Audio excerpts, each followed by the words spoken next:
Hello, hello, hello, and welcome to another episode of Oasis Wellness with my co-host Whitney. I am, how am I today? I'm okay. I'm okay. We're planning for some travel. So I'm in travel mode. You guys know what that feels like. So that's what I'm feeling like right now. Travel mode. That's a good Yes. thing. That's a good thing. I just took a hiatus over the weekend, and let me tell you all, when we talk about wellness and overall health, we must take the time to shut down, shut out everything, and get in a still, quiet place.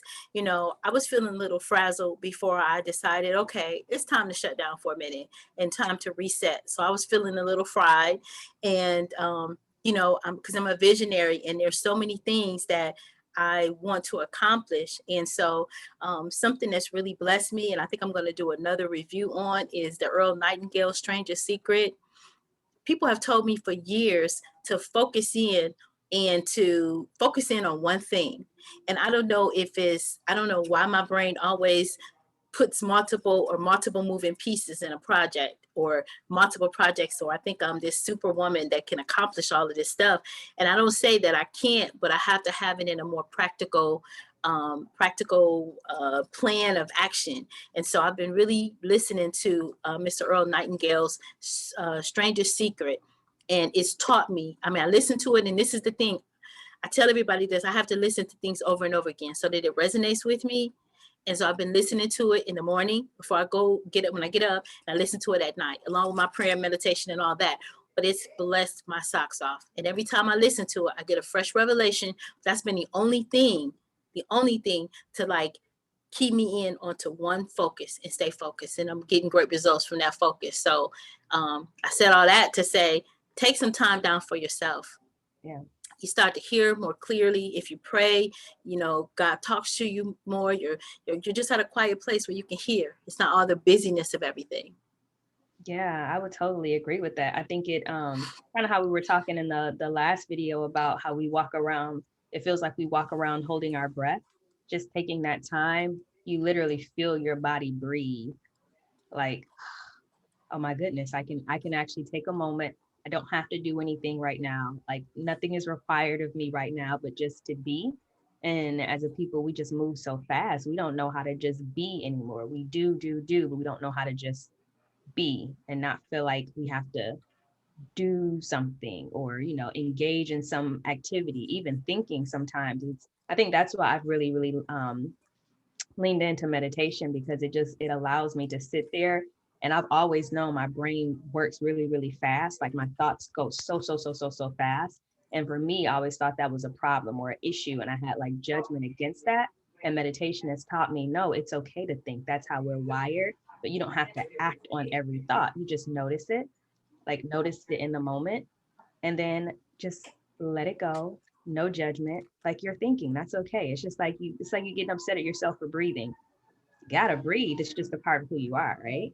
That's so good. That part of just being and giving yourself permission to be in that mode of thinking, like, that's what I did. I shut down everything. And it's funny when you're alone with yourself, with no makeup, no jewelry, no anything. You're just there quiet with your thoughts, with your meditation time, with your prayer time. I came back just so refreshed, and just I didn't even realize that part of me was missing. I used to do Yeah. that all the time. Like after a month or so, just go somewhere and just sit.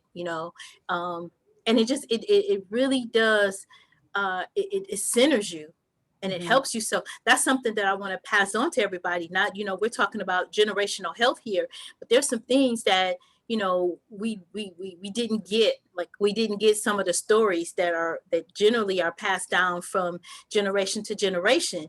And some of the stories were lost. Like even, when we're talking to our women coming into being a woman, you and I were talking about, what nobody tells you, this what happens right after you have a baby. You were just talking Oh about my that. gosh. Yes. That I think I ended up having a conversation with a friend about it. Because everybody was, well, we were all kind of pregnant around the same time.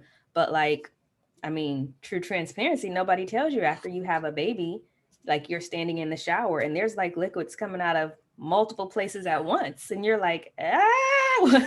Like, what do I do? Like, people, they do a good job for the most part, depending on where you go. Like, they do a good job getting you up to like getting the baby out. But for me, my experience after getting the baby out, I felt like the support stopped.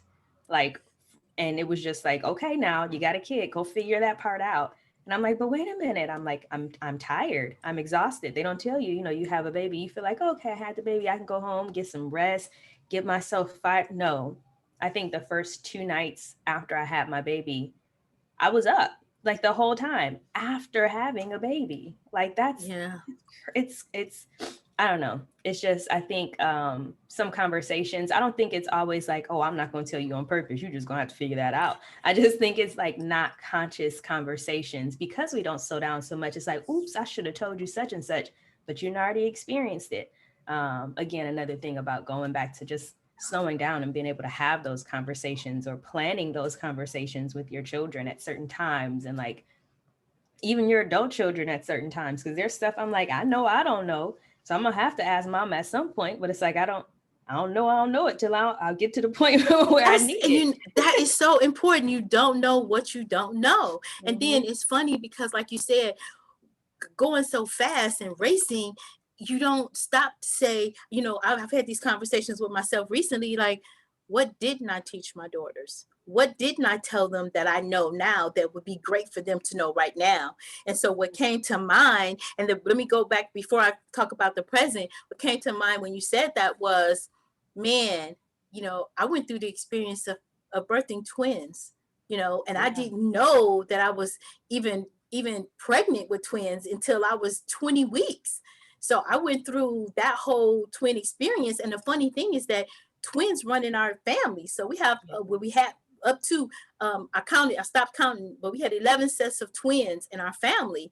And somebody could have warned me or told me, but they were so busy in their life that they didn't tell me, you got, I had a son and a daughter, babies at that time, that one wake up and he was an eater, and she wake up, she was a screamer. So he wake up and he's calm and he wants his feeding, and then it was like a cartoon. As soon as I do this, here she's up screaming, she wants to eat, she eats, and then and then he's up, he wants to eat, and then it was so funny because it was just really, really challenging because, I've already told everybody about, going through my divorces and everything. So here I am, a single mom, with really 3 small children at that time, well, 7-year-old, and you were so, so, so much help, because it was like, I'm gonna tell y'all this secret really quick. So my daughter came to me one day and she said, Mom, can I have a brother or a brother and a sister? No, she wanted both. And I said, well, baby, not right now, but maybe I said, maybe one day you'll get, one or the other, right? And she was like, well, that's not fair because you have a brother and a sister. And I was like, okay, but basically, look, girl, this is how it's gonna be, right? Well, So you said that as a parent. I didn't get it as a kid. over Atlanta. So, things happen, life happens and everything. And I'm 5 months pregnant with these babies, not knowing that I'm pregnant, going about my life and everything, not knowing that I'm pregnant, haven't showed any other signs, ladies. You know what that is, transparency, no missed periods and all that other stuff. So I don't know. I lost 42 pounds, but I had a little pain in my stomach, and I went to the doctor to find out what was going on. And, the same doctor that delivered her said, well, we took the test and you're pregnant. You're expecting. So long story short, speed it up. We go over to the hospital because he said, we got to get you on this, and this, or whatever. So we go over to the hospital to do the ultrasound, and she's sitting there reading her highlights book. And the nurse comes over and she tells me, I said, well, I'm getting used to this one baby thing. And I said, okay, you only see one, right? And she said, no, ma'am, there's actually two. And I looked over and I saw 2 full babies on the screen, and they were moving and I didn't feel them. They were all over the place. And I looked over there at her and I said, well, that's a boy, right? Because you could tell his legs open and he's a boy. And then she looked up from her highlights book, Miss Whitney here, and she says, well, the other one is a girl. That's my sister. Mom, you said when you pray and you ask God for what you want, he'll give it to you, right? Y'all, I couldn't say nothing. I couldn't say anything. And guess what? She was turned to the other side and, she has a brother and a sister because she prayed and she had faith and she believed, and that's what happens. So nobody prepared me for twins. I wasn't even prepared for one at that time. So I'm just saying, though, with 11 sets of twins in our family, somebody could have pulled my coattail and said, hey, this is what you're not going to get this is what's going to happen. All of that, none of that. But I still remember that story to this day, because that was one of the stories that really blessed my socks off. It didn't bless my socks off at the time. It did, but it scared the bejeebies out of me too. But those are the generational stories that we need to pass on, to our children, because that really would have helped me. And like you said, I didn't tell you, but I should have. So I'll tell you now. If you have a baby, you have fluids coming every. A bit late right now, right? Okay. I'll hold that. I'll hold that lesson so that I can share it with my daughter when it's time. But then you're like, when is a good time to just throw that in? Like during lunch, coffee. Probably maybe not even at the baby shower. I'm not sure. I'm not sure, but see, the thing of it is we had so many, good stories that we passed on to that I passed on to you all. But, when you're a busy single mom and, in the thralls of everything, you don't even realize some of the things that you miss telling. And that's one of the things why I'm so grateful that we, was daring enough to come out here and do this podcast, because it may, I'm getting some feedback with some of it. People are like, wow, that's amazing. I love your relationship. I love, that you're able to talk and have this experience. I'm getting feedback from that. So, people are, watching, and they are, they're getting blessed by our communication and our relationship. I always knew it was special, but now we're sharing it with the world. So yeah, I think this is wonderful. Generational health.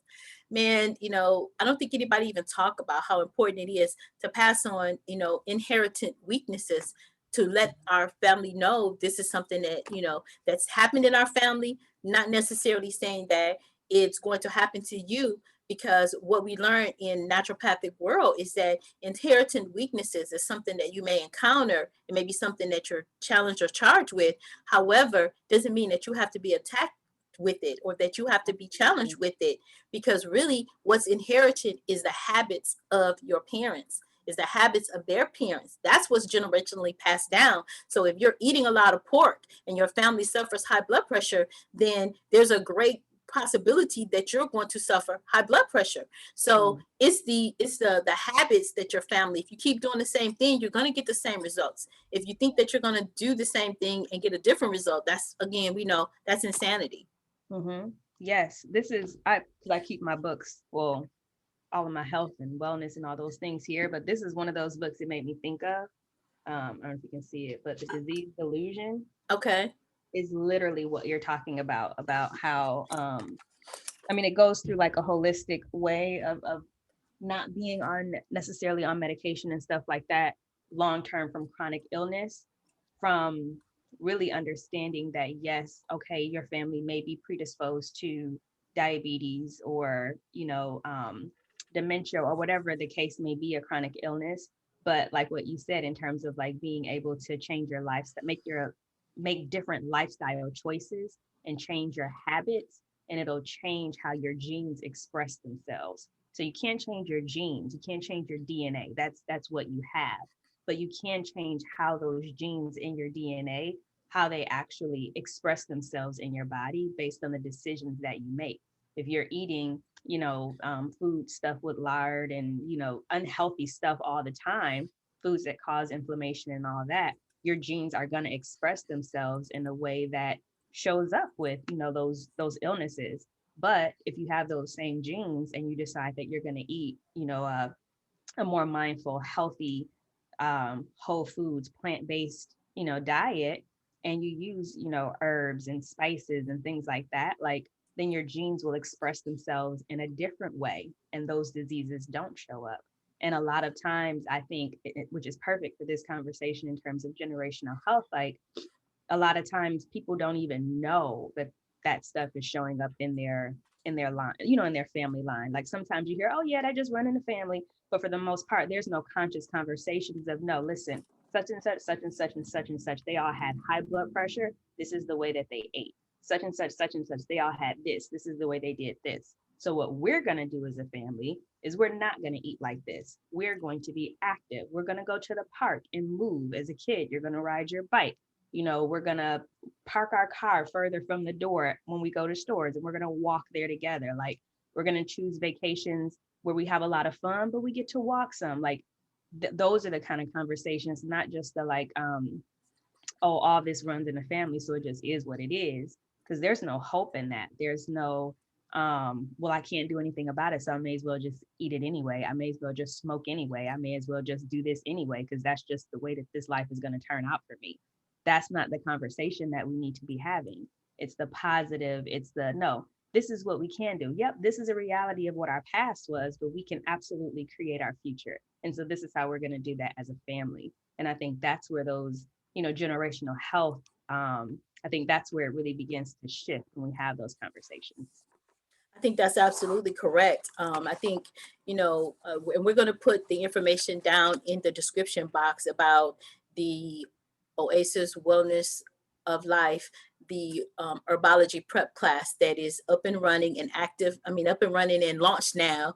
So we are going to, we're going to put that information in there because, see, that's one of the reasons why I dug so deep or took a deep dive into the naturopathic world is because I saw so many of my family members perishing because, and for something, it was inside of me. It was a God-given intuition inside of me that something is wrong. Even at 10 years old, it was something wrong with big pieces of meat. I just, it was just something wrong with not understanding portion control. It was something wrong with that. And it just didn't sit well with me. So I went about, and then after, my injuries, I went into the naturopathic arena to find out there has to be a better way.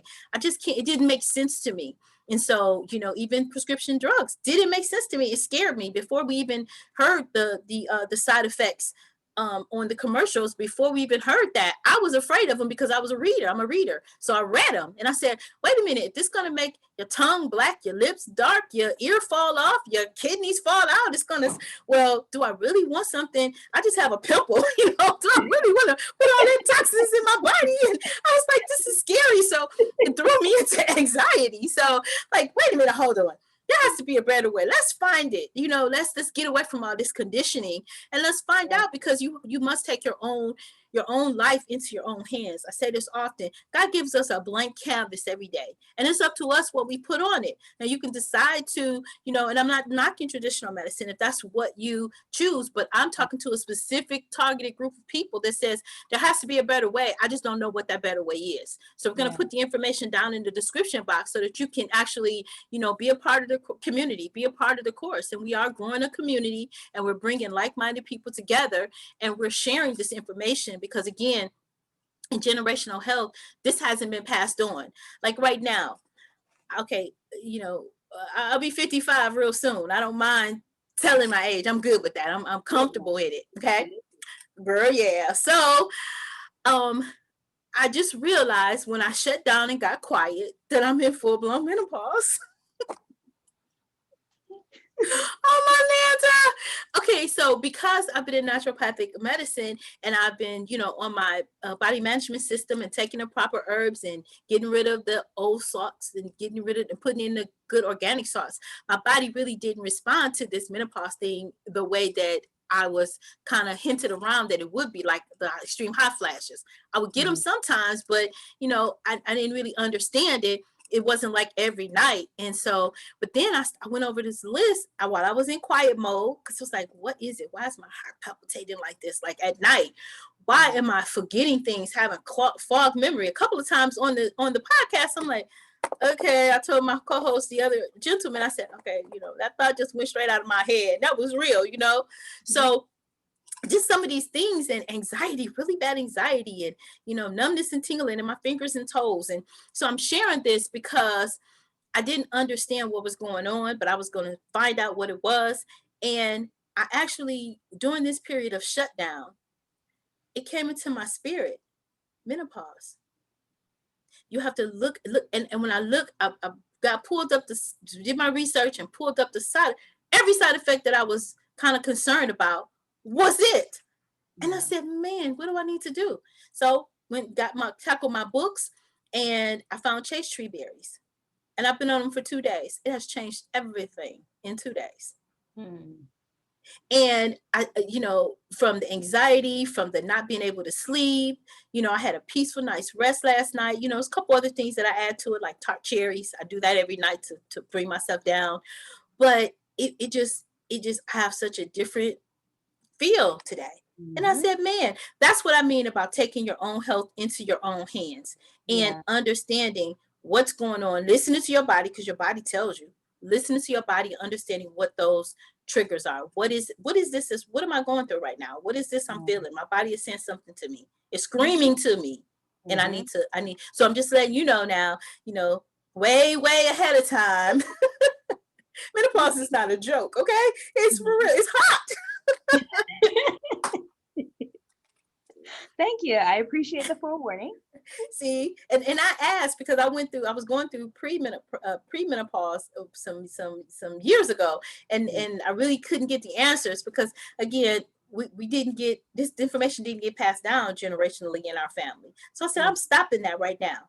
I'm Mm-hmm. creating the videos, the Oasis Wellness Centers and Academy, the course, and also the podcast because I want my children, my legacy. I want my family to understand it, but I also for those that don't have an Auntie T or Nana Buka Yeah. that share this information. I want to be able to share it with you. If as long as you have an ear. They say when the student is ready, the teacher will come, or when the teacher is ready, the students will come. Whichever way you say it, it's the truth. So I wanted Mm. that information to be out there, and I wanted to make sure that I didn't forget to pass this on to you guys because it's hot. That's so good. And I think that that just speaks to your heart too, just wanting to be able to share it with not just my daughters, but just daughters in general, women in general who may not have somebody to share that. Oh, that's so beautiful. Such a beautiful thing. Um, I'm appreciative that you consistently set this bar, this example of what it means to be a woman in the very essence of being a woman. So I'm appreciative of that. Thank you for being you. Oh, I appreciate you too for, taking time out, for us to actually have this time to spend together, our own little piece of time in this world to spend together. And I think, ladies, that's another lesson too. Don't forget to stop and smell the roses is what my dad used to always tell me, and I didn't understand what he meant. And you look up and your children's children are 6 and 5 and 4 and 3. So if you get what I mean, sometimes it's just about stopping and smelling the roses, stop and seeing, what's so beautiful today. Like the wind is blowing out my window today, the sun is beaming really bright and pretty today. Sometimes we just focus on the negative and all of the anxietous things that are going on, and we don't stop to smell the roses. So today, I'm just giving us all that charge. Don't forget to stop and smell the roses. Hmm. And That's our so time, daughter, yes, thank you. Our time, daughter, is coming short again. It's like our time just goes, zoop, it just so breezes by. fun. Every time, yes. What are your thoughts for today? Hmm. Thoughts for today would be, I guess the world or society, it really teaches us how to be confused. It teaches Hmm. us how to be confused about life. I was reading something in one of my other mindfulness books about how the society essentially teaches us, buy it, eat it, go buy some more, buy it, eat it, go buy some more, buy it, eat it, go buy some more. But then it also teaches us that we need to look like a model. Those two things don't match. So we go through life being so confused about, okay, so I'm over consuming, but then you want me to like be this picture perfect person and petite and this and all the other stuff. So I think my thing or my takeaway from today would be to like stop and essentially do what my mom said. Like take your health into your hands. And that doesn't mean, okay, I'm stopping all my medication and I'm going drastic and I'm just not going to do anything. That doesn't mean that. It means just re-empower yourself to be able to not just listen to everything and all the buzz around you, all the commercials, all the fitness models, all the magazine covers. Like stop for a moment and figure out like what is it that you really want out of life? What kind of life do you really want to live? Like what has been passed down generationally in terms of like illnesses and chronic illnesses, and make a decision, do you want to live that way or not? And if you don't, like you actually have the power and the control to change that. So like re-empower yourself today and figure out what it is that you want out of this life and know that like you have the capacity to change that. So start doing it. Mm, the capacity for change. I love that. The capacity for change. You know what? So as we are creating, I think, ladies, let us know what you think. But I think that'll be a great topic for our next. I think for us to segment into the next podcast with the capacity to change. I think that would be so awesome. Awesome conversation. Yeah, I'm down for it. I'm all about change and habits, behavior change, psychology, all that stuff. That's like my cup of tea. I saw your light light up. I saw that brightness just beam. Like you're like, yes.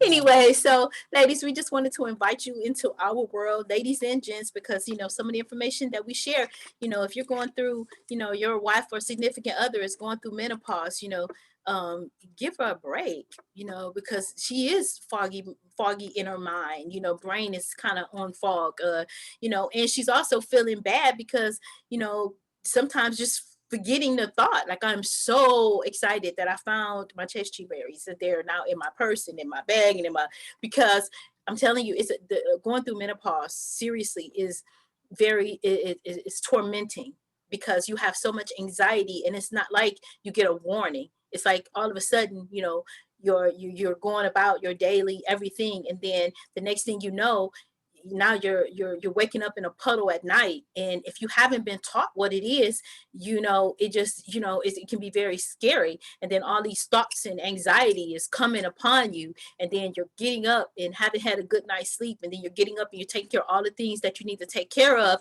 but your brain is foggy. So think about that. It feels like your body is short circuiting, and so we're going to do some talks about it because I know there's a whole group of women that really need help with this area. And so we want to be able to reach out and help you. But, so ladies and gentlemen and whomever, is under the sound of my voice or who gets a hold of this podcast, menopause is really, it can be a tormentous time, but it also it can be something that is, that's controlled and that you can work through. So anyhow, I can talk about this forever, and I know our time is gone. So until next time, don't forget, you all, like, share, and subscribe, and stay fearless. Bye for now.